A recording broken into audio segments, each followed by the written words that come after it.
With so many myths and misconceptions out there about breastfeeding, how's a new mom or even a seasoned mom to know what is evidence-based breastfeeding information or just completely misguided fabrication?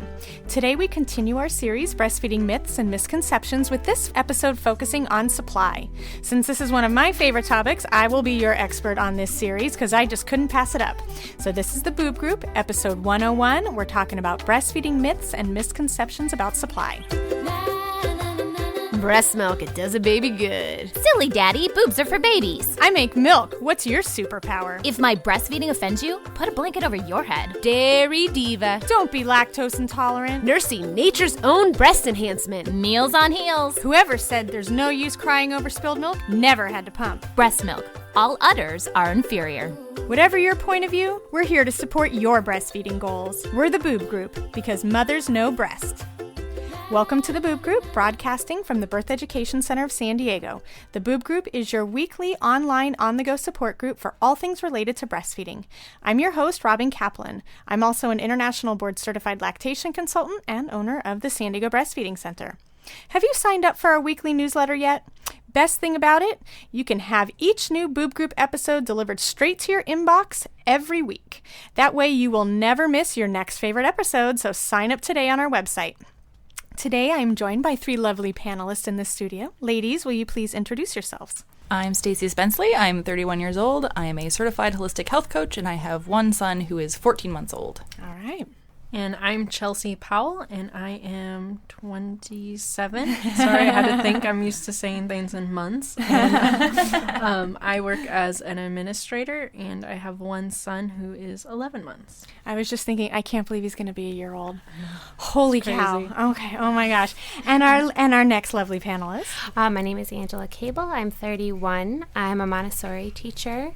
I have twins who are 6-month-old, Reed and Abby. Awesome. All right. And MJ, would you like to introduce yourself as well as our virtual panelist program? Yes, I'm MJ.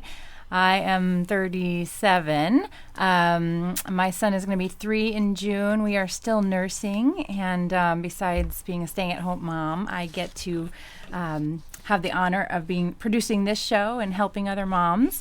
One of my jobs is the virtual panelist program. So while we're recording, there's a way for you out there to join our conversation and be a part of the show, even if you can't be in the studio, because we post the same questions as our in-studio panelists are answering.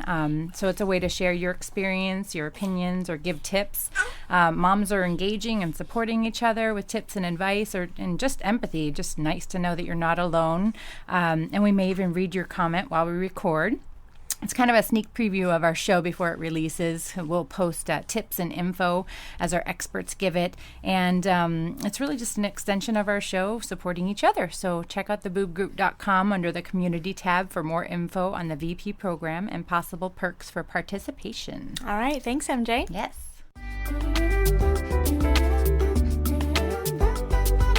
So before we get started, we're going to talk about an article that's been going around the internet recently. And this one was titled, Breastfeeding at Infant Sleep. Are babies who wake to breastfeed at night trying to delay the birth of a sibling? So apparently there was a new article published online today a couple days ago in the journal called Evolution, Medicine, and Public Health, and where Professor Haig argues that infants that wake frequently at night to breastfeed are delaying the resumption of the mom's ovulation and therefore preventing the birth of a sibling with whom they would have to compete with. And so it has been documented that smaller gaps between the births of siblings are associated with increased mortality of infants and toddlers, especially in environments where resources are scarce and where infectious diseases are high. And so this professor believes that the benefits of delaying this are such that selective forces are strong enough to have engendered a significant evolutionary response. So ladies who still breastfeed in the middle of the night, which many of you are, do you think that your child is trying to delay the birth of a sibling? Stacey, what's Ivor doing? He wakes up an awful lot at night. I think my friend was complaining about a 4-month sleep regression, saying her daughter was waking up 3 times. And I was like, only 3? I was like, he's still waking up more than that. So I think he definitely, resources are not scarce at our house. That is for sure. Yeah, he probably knows that I can only keep up with him right now. That's so funny. How about you, Chelsea?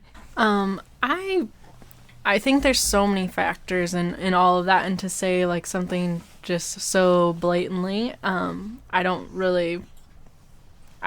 personally adhere to that, because I'm like, well, there's so many factors for the mom and for the baby and their environment, like they were talking about where resources are, and obviously we live in a place where resources tend to be abundant.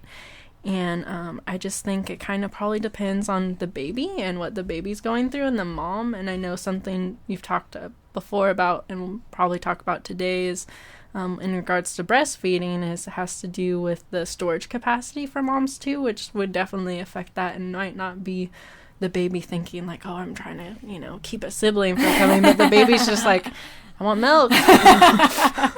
So I think there's a lot of factors. Exactly. Angela, you were saying growing babies. So Yeah. Abby and Reed don't wake up too much in the middle of the night, so they've been really great night sleepers. So the night feedings haven't been too much for me.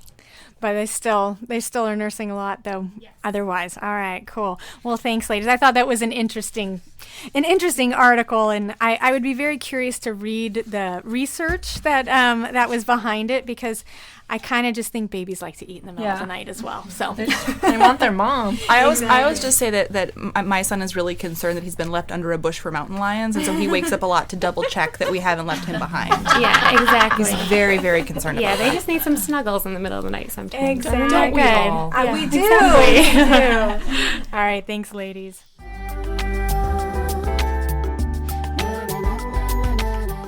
So today on the Boob Group, we're discussing breastfeeding myths and misconceptions with a special focus on milk supply. So for months, we have been collecting all of the misinformation and bad advice you have received since you started breastfeeding. So let's just say the list was staggering, so much that we really had to make an entire series because we couldn't fit it all into one episode. So, and one thing just to kind of plug is that if you feel like you've heard a very interesting breastfeeding myth or misconception that you would like us to bust on another episode, please post it on our Facebook page and we will add it to our ongoing list. So, myth number 1 was from Sheena. And Sheena said that the myths that she would like to bust was that big breasts equal lots of milk and small breasts equal low or no supply. So if any of you could have a view into this room today, you would see that there are a multitude of breast sizes in this area. And that clearly is not the case. So according to Nancy Moorbacher, who has been an expert on our show multiple times, she has this amazing infographic on her website. And it says that breast size is determined by the amount of fatty tissue in your breast, and storage capacity is determined by the amount of room in your milk-making glands. So some moms with very large breasts can actually have a low milk supply, and some moms with small breasts can produce enough to feed a small village. And so if the storage capacity is small, meaning, for example, a breast can hold maybe 1.5 ounces per side, that might mean that a baby needs to feed more frequently over a 24-hour period compared to a mom's whose storage capacity is higher. Then both babies are able to get all that they need as long as they're breastfeeding on demand. So you had mentioned, Chelsea, that kiddo feeds throughout the night. And so what do you think? I think that was actually Stacey, yeah. But Chelsea, you were saying, though, also that your little kiddo was feeding quite frequently as well? Yeah, he basically, for the first 6 months, and we were, Stacey and I came in the same car, and we were kind of talking about it on the way over, is that the other day, for the first time in his entire life, when I offered him milk, he decided he wanted to play instead. And I was like, this is weird, because literally his entire life up until now, all he's ever wanted to do was to eat. You offer it, even if he just nursed, he's like, yeah, give me more, All right, myth number 2 is from Jennifer on Facebook, and she wanted to bust pumping output is equal to the same amount that your baby can get directly from the breast. So, ladies, before I kind of bust this myth, when you compare what your baby can take at, say, a support group, if you've ever measured how much your baby's taking, and you compare that to pumping, do you find a discrepancy at all? Angela, do you?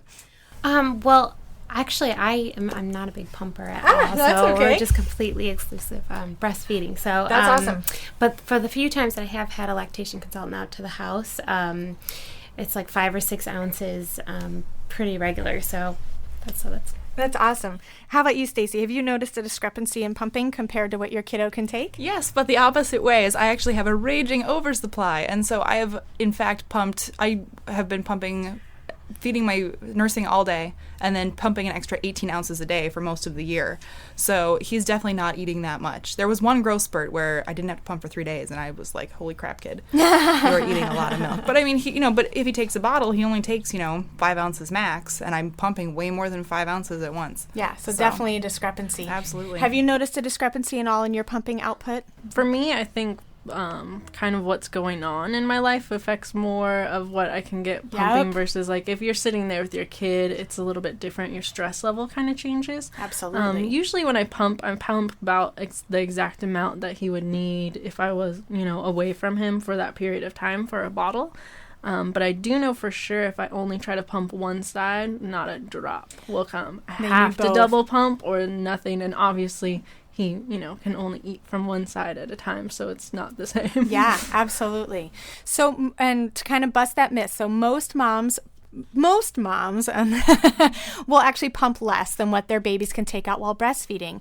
Other moms will find that they actually can't even let down for the pump. So like you were mentioning, Chelsea, if you're not pumping both sides, your body almost gets stage fright. Like, I don't know what to do with this thing. It's literally like one drop comes down and you're like, seriously? Yeah, absolutely. So that can really affect a mom's output as well. Sometimes the body doesn't respond to the pump. Sometimes the pump's uncomfortable. The suction can also not be as strong as the baby's, and we don't want to jam up that suction super high on the pump, but with a baby's suction, it's not as uncomfortable oftentimes, or it shouldn't be, definitely. Also, pump malfunction. A lot of times moms will think, well, I'm not pumping as much all of a sudden, there must be something wrong with my supply, and actually it's just you needed to replace maybe the little membrane, or the tubing got a little funky, and so you need to replace the tubing, and so definitely the pump is not an indicator of a mom's supply. And some moms can pump more than a baby's taking because she has an oversupply. And for example, Ivor probably would never need 10 ounces at a feeding. He'd probably drink it. But he'd be very sick. Yeah, exactly. So I love the Jay Gordon quote of pumping just doesn't tell you how much milk you have. It tells you how much milk you can pump. Yeah, exactly. That's such a good quote. Absolutely. All right, myth 3 was from Laura on Facebook, and her myth was that she wanted us to bust was when babies frequently nurse, it means you have a low supply. And so, again, I know everyone's shaking their head. Absolutely not. So this goes back to kind of the Nancy Moorbacher infographic about storage capacity. So when a mom has a smaller storage capacity, her baby might need to feed more frequently throughout the day or night. So no night weaning for this little one. And this little one probably needs to feed in the middle of the night. When a mom has a larger storage capacity, her baby may only need to take one breast per feeding and may actually sleep longer stretches at night. Both babies still have that same chance of gaining the same amount of weight per week as long as mom is feeding on demand and baby is effectively breastfeeding. So for those little babies that frequently nurse, definitely does not equal low milk supply. And for all of you who've ever been through a growth spurt, you know that is definitely not the case. All right, so myth number 4 is from Sandy on Facebook, and she posted, it is difficult to know if your baby is getting enough when from breastfeeding because you can't measure the milk like you would in a bottle. So panelists, have you ever felt insecure about how much your baby's getting since you actually can't measure it every time? And what did you do to maybe help yourself feel more secure? Have you ever felt insecure about your supply at all? I guess a little bit, but it's more of just their behavior and their response if they've gotten enough or if they've not, and also how full I feel. So yeah. So tell us about your twins. So when they've taken a good feeding, what's their behavior looking like? Well, now even that they're bigger, they still kind of, they just kind of space out a little bit after they've eaten. So we always just eat, play, and then sleep later. So they just kind of sit there and, maybe sit on their little lounger that they have and just kind of relax for a while after they've eaten. And it always shows me that they've gotten a really good meal. Cool. How about you ladies? Stacy, have you ever been worried about your supply at all? I was actually the first week, and that's why I came to see you, Robin, because all the information I was getting was, everybody's worried about their supply, and so I thought he wasn't eating long enough, and so I thought he wasn't getting enough when he was actually getting plenty very quickly. That's a good point. So everything I looked up online was I thought he was a sleepy baby, all this stuff. He was just done eating, and so what helped was going to see you, and we weighed him.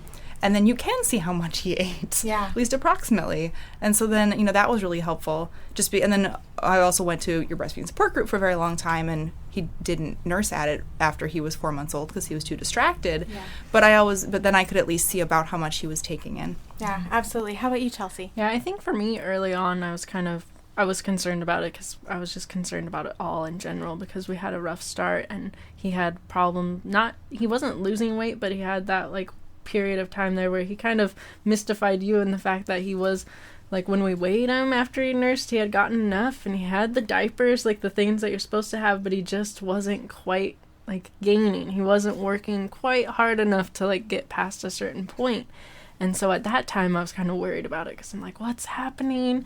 And, you're just trying to figure it all out and you're looking at the signs that you're supposed to be looking for. But I think once it just we were just working on things and we would go to the support group and we could weigh before and after he ate. It just kind of helped ease my mind. Like, okay, this is all starting to go as it should, and to be able to then relax and know, like, okay, we're doing this. It's going good now. Okay, I don't need to stress about this anymore. Awesome. Well, and you mentioned, bringing up, it can be very, very stressful. Absolutely. So kind of all the signs that you all were talking about, knowing what those signs are can be super helpful. So I think the most important thing for moms to know is what normal weight gain looks like. And so Stacey, you were mentioning, your kiddo was feeding maybe 5 or 10 minutes. And so he looked like the sleepy baby. But then when we weighed him, you could see he was actually getting enough. So, weight gain for a 2-week-old to a 4-month-old, you're really looking at about 4 to 7 ounces a week to kind of let us know that your baby is usually getting enough at a feeding. And then it actually drops from 4 to 6 months to about 3 to 5 ounces per week. And then it drops down even lower once they get to 6 months. And we're literally 6 months and beyond, we're looking at 2 to 4 ounces a week. And that's because we don't want 30-pound 1-year-olds. Babies eventually need to slow down a little bit. And so when you know that they're gaining weight, and even if, whether you're going to a support group or you're popping by your pediatrician's office, maybe just once a month, if you're feeling a little insecure, that can be really helpful. We're also looking for lots of pees and poops. And granted, poops can sometimes be kind of hard because after a couple, no pun intended, but a couple months into it, some babies actually stop pooping so frequently. So that doesn't necessarily mean, when they don't Heard of these babies. I know, except they get really gassy though. So I would prefer, as a lactation consultant, I would prefer babies to poop much more frequently than once every couple days because they can get really uncomfortable when it's kind of backed up in there. But, lots of pees and poops, especially in the first couple weeks, is what we're looking for. But like you all mentioned, heading to a support group and weighing before and after feedings can be really helpful to help kind of reduce your stress, to know what your baby's taking in. However, Stacey brings up a very important point that once your baby hits about 4 months old, support groups aren't always the most accurate way to find out because babies are very interested in everything else that's going on at the group. So, but you can use them to track them week to week or month by month, and that will kind of help give you that confidence as well. And then, if you're feeling really, really nervous about it, you could always rent a scale for a few days and weigh your baby before and after feeding.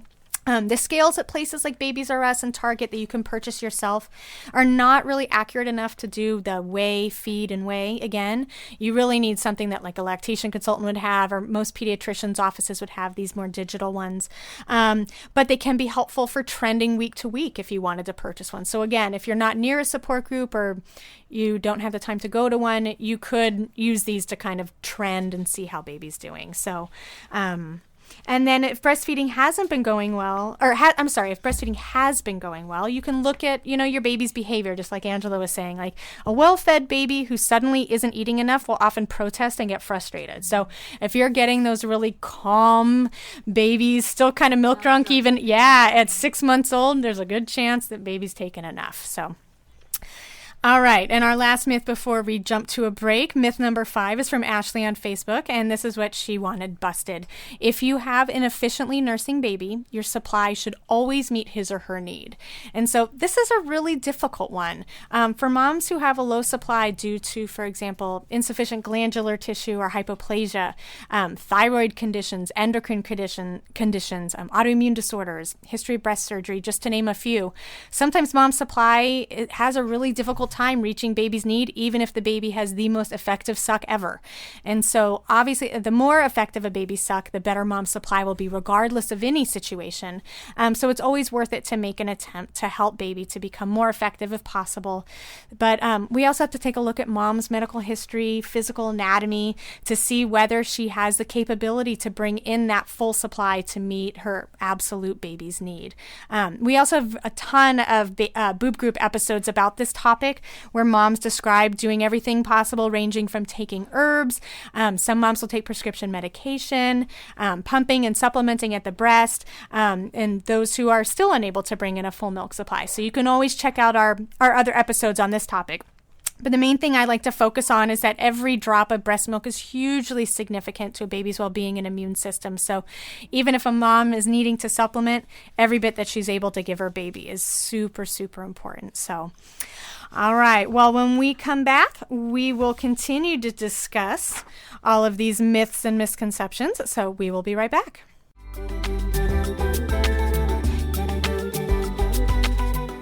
All right, well, welcome back to the show. We are talking about breastfeeding myths and misconceptions about milk supply. So our myth number 6 is from Andrea on Facebook, and this is what she posted.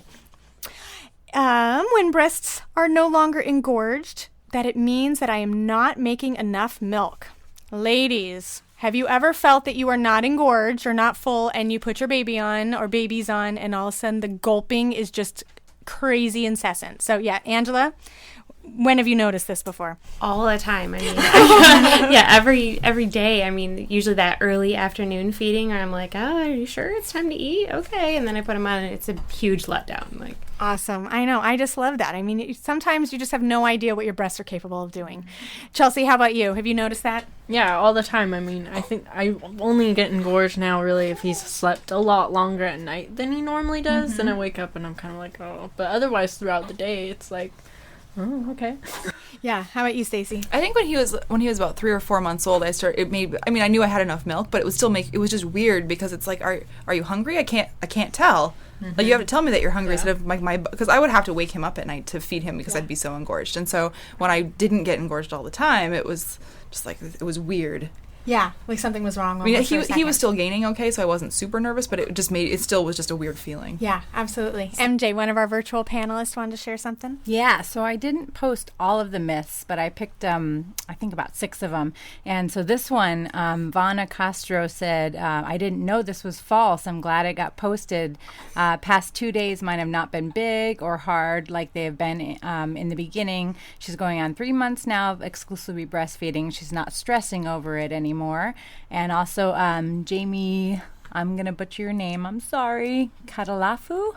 She said, I'm going on 3 weeks and they don't feel engorged anymore. I thought I was drying up, so yay. Yeah, that's a huge myth. I mean, we get moms in support group all the time who will come in and say, like, I'm nervous because we went through that growth spurt and now all of a sudden my breasts don't feel full anymore. And we're like, well, your body doesn't really want, nature doesn't want your body to be in a permanent state of engorgement. And so, that time period, it can be longer. Most moms will feel engorgement really like 3 to 7 days postpartum where they feel heavy and full, but a lot of that engorgement has to do with excess fluids, and your body just like, why all of a sudden do I have all these extra fluids and what do I do with it? And so one of the things I tell moms in the beginning too is, well, check your ankles and your wrists too. Because if they're swollen and your breasts are swollen too, it's probably edema or fluid. And so once all of that swelling has gone down, most moms will just find that they get engorged if their kids sleep a little bit longer. Or I remember going to a concert when my son was, I think he was like 3 months old. And I didn't obviously bring a pump with me to the concert. And so when I got home, I was like, oh my gosh, these things are up to my neck. Like, they had not been that big in a while. And it was just because he was regularly draining them. And so they didn't really have a chance to really fill up. So, if baby's feeding frequently and efficiently, then that fullness should subside unless you go for that longer stretch. So it doesn't mean you're losing milk. It just means your body's working like a well-oiled machine. So exactly. All right. So myth number 7 is from Selena, and she posted, when babies choke and sputter while breastfeeding, it means that mom has an oversupply and should start block feeding. And so this is a really important myth that I wanted to really bust, as well did as many of my lactation consultant friends who saw that posted as well. Sometimes that can be the case. For example, if a baby is gaining a pound a week and when feeding from both sides and has green poops and lots of gas, then possibly. But it's always really good to check with a lactation consultant first. And why is because sometimes coughing and choking can be due to either an overactive milk ejection reflex. Oftentimes that coincides with an oversupply, but sometimes it doesn't. And or it could also be an indication of a tongue tie, which both of those are not an indication to start block feeding. Block feeding when a mom just has an overactive letdown, or if a baby has a tongue tie, could actually cause the baby to slow down in weight gain and could actually tank a mom's milk supply. So with overactive letdown, which AKA forceful letdown, you often have spraying, gushing, and can often be associated with an oversupply, but not always. So first we try to accommodate the baby to help manage the flow. So mom can lean back, we can try side lying, and baby just lets the milk just drip out the side of his mouth. You can have the baby sit more upright. One of my favorites is actually pressing down on the top of mom's breast to kind of block the upper ducts and just let the lower ducts, the underside part, let down. And so we're just telling half the breast, like, okay, just wait your turn. So we kind of put the yellow light on the top ducts and the green light on the bottom ducts, and then after about a minute you let go, and the top part of your breast now gets the green light and it can let down. So it shouldn't cause plugged ducts, but what it does is it just helps kind of slow down the flow a little bit. And then also having baby, pause to burp and stuff like that.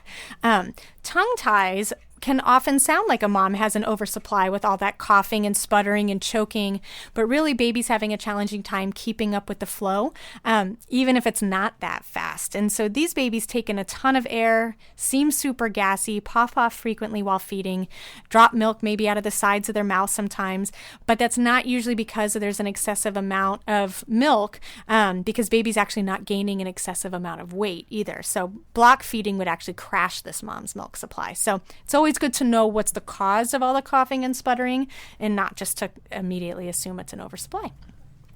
So, all right, myth number 8 is from Tasha, and what she posted was that a mom doesn't have enough milk for her baby in the first few days before that fuller milk comes in. So did any of you feel like those first couple days, and Stacy, you actually already kind of alluded to it, that maybe you didn't have enough milk in the beginning? I will say this is not to be snarky, but I went my entire pregnancy with no stretch marks, and I got stretch marks on my boob when my milk came in. So and it came on I think it was day 3 or 4. So, the first couple days, I was a B cup. I mean, they were bigger from being pregnant, but, it's like, it was kind of just normal pregnancy boobs. And then, suddenly my milk came in mass quantities. And so, but that didn't mean, their tummies are tiny the first couple days. They don't need very much. Exactly. How about you, Angela, with 2? Were you worried at all? My milk came in probably within the first 10 to 15 hours after. Holy cow. Yeah. So the lactation consultants at UCSD were wonderful. Of course, they said, do not pump anymore. Don't do it. So did you start pumping initially then? Yeah, just my son unfortunately had to go to the NICU for just a short stay. So I did pump just so that they had something there. So if he was hungry, they did. But right away, I had to switch to, they have the smaller bottles and the bigger bottles for the pump, and I had to switch to it right away. So the bigger supply for you. Your body was ready to make it work. Yes. Yeah. All right. Chelsea, were you nervous at all in the first couple days before fuller milk came in? No, because I think it just wasn't something I was that concerned about, because I knew that they didn't really need much in the beginning and that they were going to just be nursing all the time anyway. So that wasn't something I was really concerned about. Plus, I think probably within the first 24 hours, I had already started to really feel like my milk was coming in. So it just wasn't something that I was worried about. It just didn't occur to me like, oh no. And he didn't really lose any weight in the hospital, and he had only lost a couple ounces at his 4-day appointment. He literally had lost 2 ounces since he was born. So there wasn't really any discrepancies there in a massive weight loss or anything that might indicate that he's not quite getting enough. Sure. And I think the thing that you point out too is just the education behind it. And Angela as well, like you were prepared, like you knew like your little kiddo was going to be in the NICU for a little bit. So let's get this pump going just to help initiate supply. So I think the hard part with moms thinking that they don't have enough milk in the first couple of days is just not knowing exactly what's expected of their body at that time. So, mom's milk is actually on the lower side in the beginning for several reasons. First, baby's born full of meconium, that lovely dark tarry poop that needs like 15 wipes to come out of their bottom or wipe them clean. And so they need to pass this meconium, and so they need to suck a ton to cause peristalsis to get rid of it. And so if you had copious amounts of milk, it would actually make them quite uncomfortable. And so Anne, like Stacey had mentioned, tummies are super small. Like they can the size of a marble when they they're born or something. They are. They're super small. So, the colostrum, which is mom's first milk, is really low in quantity, but super high in quality. So it's jam-packed with nutrients and antibodies and just the right amount of diuretic to pass that meconium. So it's helpful for moms to kind of understand that first day, babies actually only need about 5 milliliters per feeding for the first 24 hours. That's tiny. I mean, that barely covers the bottom of a bottle if you were going to measure it in a bottle. And then each day it kind of goes up a little bit. So by day 2, we're looking at about 10 to 15 milliliters per feeding, and then by day 3 up to about 20-25, and then by day 4 about 30 milliliters, but still 30 milliliters is only an ounce per feeding. So kind of keeping in that frame of mind, like, okay, this is actually all my body is expected to give, and so it kind of relieves the stress. And I think the other thing to point out too is that, until that fuller milk comes in the first couple days, or unless you're Angela and it comes in about 12 hours, colostrum doesn't really leak that much. I mean, it doesn't drip. So, when we think of milk, we think of liquidy stuff that we like pour out of a carton. And colostrum is thick like maple syrup. And so it might bead up a little bit, but it doesn't actually drip. And I remember when my milk came in when we had just gotten home from the pediatrician's office, and I was leaning over to get something, or my mom was holding our son. And so I leaned over and I had those little cups on because my nipples were hurting really badly and I didn't want anything touching them. So there was nothing between. There was just like breast and then those cups and then a shirt. And I leaned over and my mom was like, "I think your milk is in." And I'm like, "Well, how do you know?" And she's like, "'Cause you just dripped all over my shoe." And I was like, there we go. Like the fuller milk is in. And it was so true. Like it had switched over from that kind of sticky stuff to full-on drippage. So, all right. Okay, so myth 9 is from Stacy on Facebook, and what she wrote was, when a baby is underweight, just keep latching the baby and feed more often and don't supplement because it will hurt your supply. And so this is actually a really important myth to bust as well, because usually if baby is underweight, it means that actually something is going on with either mom's supply, baby suck effectiveness, or sometimes both. And so latching the baby and feeding more often isn't always the best or only solution to this situation. And so a baby ineffectively feeding 14 times a day or for an hour long at a time isn't going to solve anything. It's not going to get baby's weight up. And so really a baby that's underweight needs to meet with a lactation consultant to assess what the cause is. One part of the statement, though, is super important, and that supplementation can hurt your milk supply. Supplementation sometimes can, and that's only if mom's not taking measures to protect her milk supply. So, if a mom is needing to supplement with something other than her own milk, she's going to want to stimulate when the baby's not feeding. So either using a pump or, hand expression to help kind of phone in the order to her brain to help increase supply. So that's really the only time that supplementation is going to negatively impact a mom's milk supply, is that if there's no excess stimulation, just what the baby's giving.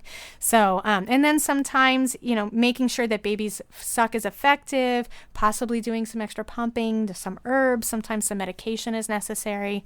But again, when a baby's underweight, we got to assess both mom and baby to see what the cause is, because not just popping the baby on multiple times is going to always solve the issue. Can I throw in a little something in this? It's just something I've come across on the internet, kind of in the breastfeeding groups we're in, and just have come across with people I meet, though, on the supplementing hurting supply side is I know a lot of moms, or I've seen them where they're just like, well, they're not getting enough, and so they give them just a bottle of something, but like you were saying, they don't do the other side of the stimulation, and they're so concerned about their supply, but they don't really understand how it works. So I just it's just something I'm always like, because it's like you need to keep it at your breast, I think, is the best possible way. And when we met with you and we were having that struggle, you're like, here's the syringe, try to supplement him with your own milk, like pump to make the supplement for him, and then keep it at your breast so that you're getting that stimulation. So yeah, they need to get checked to see if it's like tongue tie or whatever, but keeping it there versus just being like, oh, here's a bottle, because if you're giving them something but then you're not telling your body they had something, your body's not going to keep making more. Exactly. Because they need it. Absolutely. So. And that's the key right there, is that if you're giving something else, you need your body to know that something else was given. So, and you may, in the beginning, moms may not be able to, if the baby needs an ounce of supplement, mom may not actually be able to pump out an ounce. But the pumping is what's so crucial, to say like, okay, baby's getting milk from somewhere else. So we need your body to do what it can to increase I just come across that so much that I'm like, please, I need people to know this. Yeah, absolutely. Or the other one I would say is that you said you kind of glossed over it because you are a lactation consultant, is you need to see a lactation consultant. Because I see the same thing on the Facebook groups all the time. Be like, well, my doctor just said I should supplement with formula. Yeah. And pediatricians are a doctor for your baby. They're not a lactation consultant for baby and mom. Great point. So absolutely. And again, one of the things I mentioned to moms as well is just you nailed it on the head, that pediatricians they have to be concerned for the baby. Like, they want to make sure the baby's gaining weight and getting healthy and stuff. But sometimes they forget the component that, well, the mom is the one who's trying to make the baby healthy. And if we they don't usually just kind of bulldoze the mom, I think, a lot of times. And you're like, whoa. Exactly. And so mom needs that support to make sure that her supply doesn't plummet while baby is in turn getting weight up. The doctor's job is to make sure the baby's gaining weight. They don't care how as much. And the lactation consultant's job is to make sure that mom's milk supply is providing what baby needs. Yeah. All right. And our last myth number 10, is that a mom cannot increase her milk supply after the first 2 weeks. And this one is absolutely not true. Yes, the first 10 days are super critical. That's when prolactin, which is a hormone that is released from the anterior pituitary gland that stimulates milk supply production, it spikes after the placenta is delivered, and those levels are the highest between day 10. So if you're a numbers person, we're looking at 200 nanograms per milliliter. And so between 10 to 90 days, that prolactin can actually fluctuate from about 60 to 110 nanograms per milliliter, and then it drops below 60. So you can see that the highest point is in those first 10 days, but then between 10 and 90 days, we have a lot of room to work with. And then other hormones such as progesterone, estrogen, insulin, cortisol, and thyroxine can play a huge role in this as well. So, and then another thing is that the huge component is milk removal. So the fuller the breast, the slower the milk production. So the more frequently the breast is emptied, the faster that milk production occurs.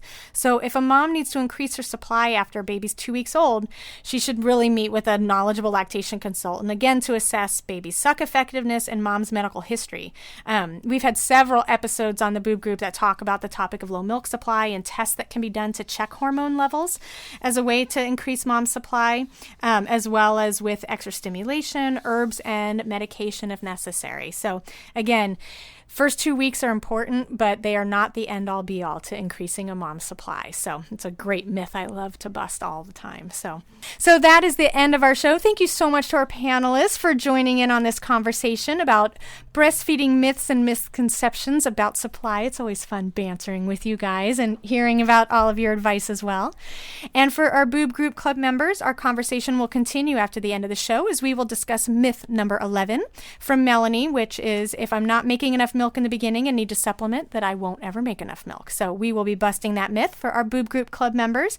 And for more information about our Boob Group Club, please visit our website at theboobgroup.com.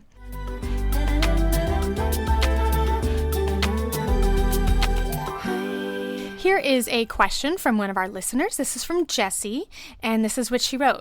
I'm concerned I'm not making enough milk for my 2-week-old daughter. I've heard fenugreek can produce milk. Any advice? Hi, Boob Group listeners. This is Veronica Teenson, International Board Certified Lactation Consultant, owner of the Original Comfort Food in San Diego, California.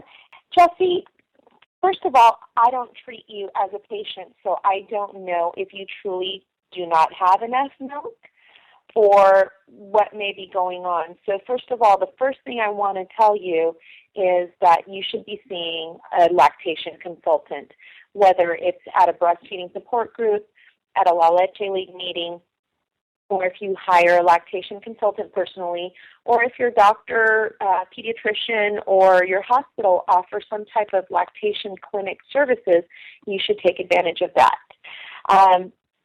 Fenugreek is a great herb that enhances milk production. It doesn't actually produce milk. The only thing that produces milk is the baby latching on or a pump going to your breast and making that stimulation send a signal to your brain, which then tells your brain to make milk and send it to your breast. That is what produces milk.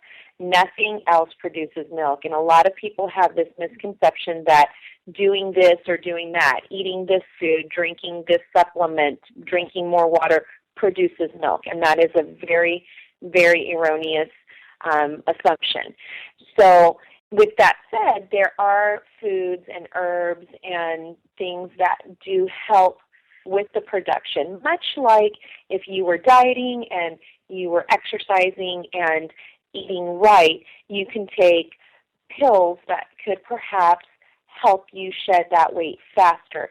It's the same thing. If you're doing all the steps to make the milk, like pumping and breastfeeding well, then the next step is to add on top of that herbal supplements like fenugreek. There's lots of different herbs that you can take, and you can take herbs in combinations, and there's even supplement products out there that actually have all those herbs blended into them. Fenugreek is kind of the lower man on the totem pole, first try or first line of defense when it comes to the herbal supplements. There's also blessed thistle, there's also marshmallow root, there's also goat's root, something called shatavari, and then there's even the prescription drugs like Reglan and domperidone, which also have the byproduct of making more milk or enhancing that production as well. So yes, go ahead and try the fenugreek, and what you can do is there's a couple of great websites that have some wonderful information about herbal lactagogues, which are the herbal supplements that support lactation. The first is mobimotherhood.org. That's mobimotherhood.org,